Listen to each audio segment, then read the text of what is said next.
Terima kasih pemirsa Anda masih bersama kami dalam Bincang hari ini. Kita masih membahas analisis keamanan Papua pasca pemekaran menjadi 5 provinsi. Hubung di line Zoom meeting kita bersama dengan Mas Stanislaus Rianta selaku pengamat intelijen dan juga terorisme. Baik, Mas Stanis, ini tadi kalau di segmen sebelumnya Mas Stanis juga sudah menyebutkan bahwa ada DAK yang juga perlu diolah sedemikian rupa oleh para penjabat gubernur di DOB Papua ya, 3 provinsi yang baru. Kemudian ini menjadi optimalisasi pembangunan. Namun juga PR-nya tentu tugasnya adalah menjamin keamanan ya dan juga kondusivitas di 3 provinsi baru. Seperti apa kemudian tantangannya untuk para penjabat gubernur Papua yang baru?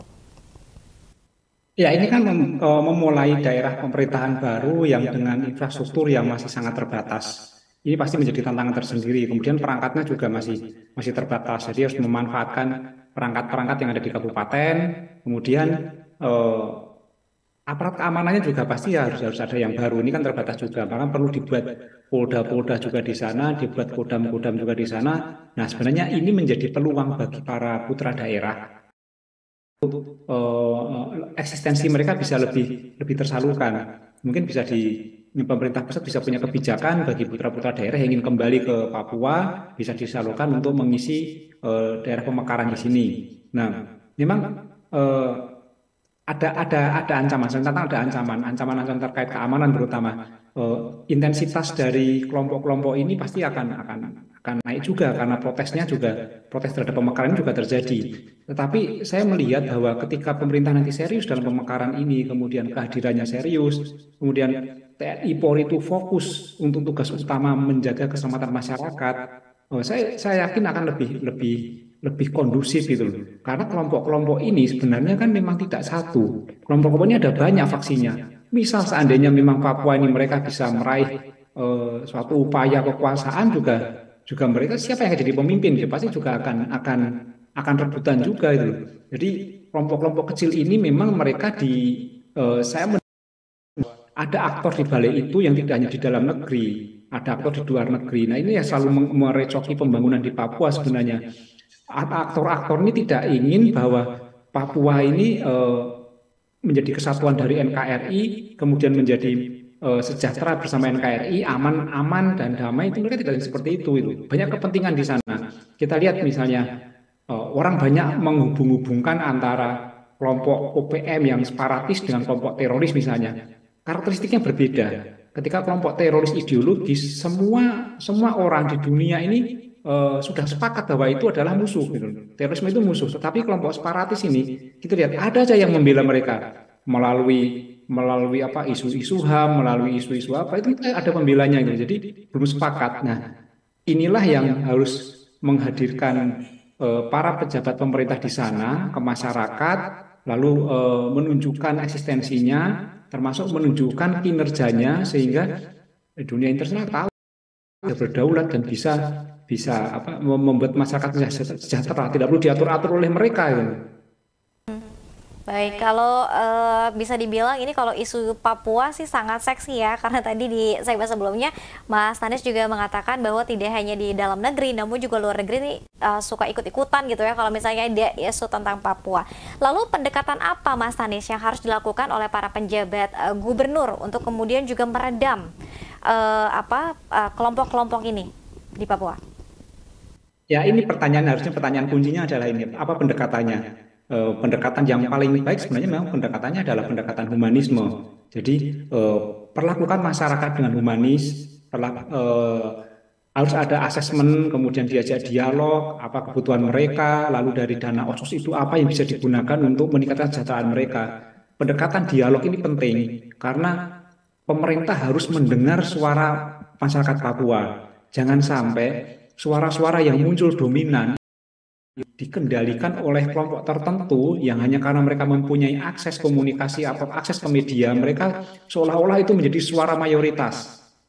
Nah, ini karena kan pemerintah tidak turun langsung ke masyarakat, tapi ketika pemerintah sudah bisa turun langsung dekat dengan masyarakat, terutama dengan strategi pemekaran ini, maka pemerintah bisa berdialog langsung lebih dekat dengan masyarakat. Nah, dengan adanya dialog ini akan muncul strategi-strategi pembangunan, muncul akan kebutuhan-kebutuhan masyarakat yang real, bukan settingan atau bukan yang hanya sekedar propaganda. Jadi ini yang sangat berbahaya. Jadi propaganda harus dilawan, tidak hanya dengan kontra propaganda di media, tetapi dengan hadirnya pemerintah langsung kepada masyarakat.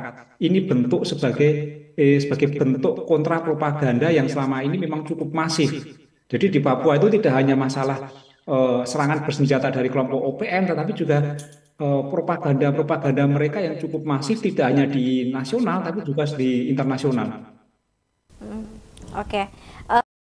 Sedikit mungkin beri tanggapan terkait mungkin masih juga adanya oknum misalnya aparat penegak keamanan di sana ya, yang kemudian juga masih menggunakan cara-cara yang kasar, kemudian melukai saudara-saudara kita di Papua. Ya ini harus dimulai dievaluasi.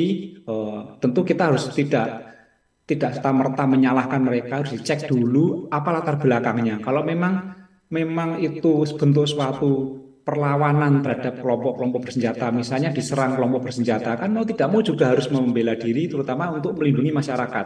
Kita harus lihat dulu bentuk kasarnya seperti apa. Ketika memang sudah sesuai SOP menggunakan senjata untuk melindungi masyarakat atau untuk membela diri dari ancaman-ancaman kelompok yang bersenjata, kelompok-kelompok OPM misalnya, itu sah-sah saja. Mereka memang dilatih, dibekali senjata untuk itu. Tetapi ketika kasarnya dalam bentuk lain menyakiti masyarakat, kemudian di luar SOP, ini yang harus dicegah.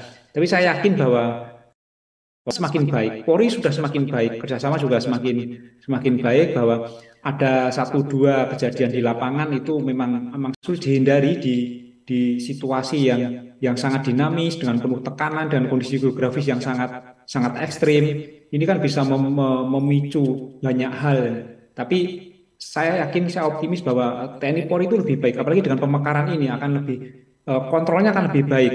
Jadi saya harapkan bahwa kejadian-kejadian kekerasan dalam tanda petik yang memang menyakiti masyarakat yang di luar SOP itu harusnya berkurang atau hilang sama sekali. Baik, karena ada pendekatan yang dari putra daerah ya, kemudian juga bisa lebih dekat lagi, kemudian juga pembangunan juga diharapkan ini bisa lebih merata. Nah, Mas Tanis, kalau misalnya kita tanya mungkin kepada kelompok-kelompok tertentu ya, yang kemudian juga ini terkadang kita lihat konfliknya juga masih terus terjadi di Papua. Kalau kita tanya sebetulnya apa sih yang diinginkan para kelompok tersebut? Wah. Ya kalau mereka ditanya pasti kan inginnya merdeka.